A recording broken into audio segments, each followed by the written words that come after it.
ভারতের হয়ে পদক জিতলেন স্বামী এবং স্ত্রী। ভারতের মান উজ্জ্বল করলেন গাজলের শ্যামসুখী বালিকা শিক্ষা নিকেতনের শিক্ষিকা লিথু রায়। এর পাশাপাশি তার স্বামীও পদক জেতেন। সোমবার ওই শিক্ষিকাকে স্কুলের পক্ষ থেকে সংবর্ধনা দেওয়া হয়। সেখানে স্কুলের শিক্ষক শিক্ষিকারা উপস্থিত ছিলেন। জানা গিয়েছে, গত 27 থেকে 29 জুলাই বাংলাদেশের ঢাকায় আন্তর্জাতিক ওপেন অ্যাথলেটিক্স প্রতিযোগিতা হয়। সেখানে বিভিন্ন দেশ অংশ নেয়, যেমন নেপাল, শ্রীলঙ্কা, মালদ্বীপ, পাকিস্তান, বাংলাদেশ ও ভারত, এই 6টি দেশের অংশগ্রহণ করেছিলেন। সেখানে লড়াই করে গাজলের শিক্ষিকা 800 মিটার প্রথম, 1500 এবং 5000 মিটার দ্বিতীয় হয়। এ নিয়ে গাজলবাসী খুশি। স্কুলের ক্লার্ক রতন কুমার বর্মন বলেন, সে আমাদের স্কুলের শিক্ষিকা। পাশাপাশি লিথু রায়ের স্বামী চাঁদমোহন হালদার 4 সুজাপুর হাই স্কুলের গেম শিক্ষক। তিনিও তার স্ত্রীর সঙ্গে বাংলাদেশের প্রতিযোগিতায় 3 কিলোমিটার হেঁটে প্রথম স্থান অধিকার করে পদক জিতে নিয়ে আসেন, ভারতের মুখ উজ্জ্বল করেন। জানা যায়, তাদের বাড়ি মালদা জেলার পিরোজপুর এলাকায়। এ নিয়ে মালদাহবাসী সকলেই খুশি। মালদা ভেটেরেন্স ক্লাবের মেম্বার।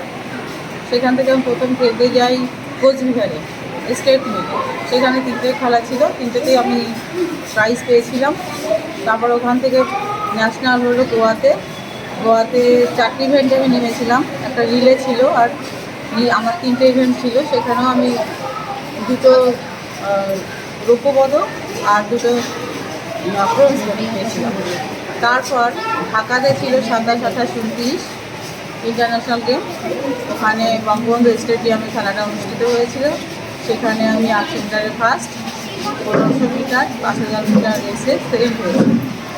শ্যামসুখী বালিকা শিক্ষা নিকেতনের ক্রীড়া শিক্ষিকা শ্রীমতী লিথু রায় মহাশয়া আন্তর্জাতিক স্তরে ঢাকাতে একটা প্রতিযোগিতায় অংশগ্রহণ করেছেন, অ্যাথলেটিক প্রতিযোগিতায়, এবং সেই প্রতিযোগিতায় 6টা দেশের প্রতিযোগীদের হারিয়ে উনি 800 মিটারের প্রথম এবং 1500 এবং 5000 মিটার দৌড়ে দ্বিতীয় স্থান লাভ করে আমাদের স্কুলে তার এই জয়লাভের জন্য গর্বিত হয়ে আমরা খুব আনন্দিত হয়ে তাকে আমরা সংবর্ধনা দিলাম, মানপত্র দিয়ে, পুষ্প স্তবক দিয়ে এবং উত্তরীয় করিয়ে একটি মিষ্টির প্যাকেট দিয়ে ওনাকে আমরা সংবর্ধিত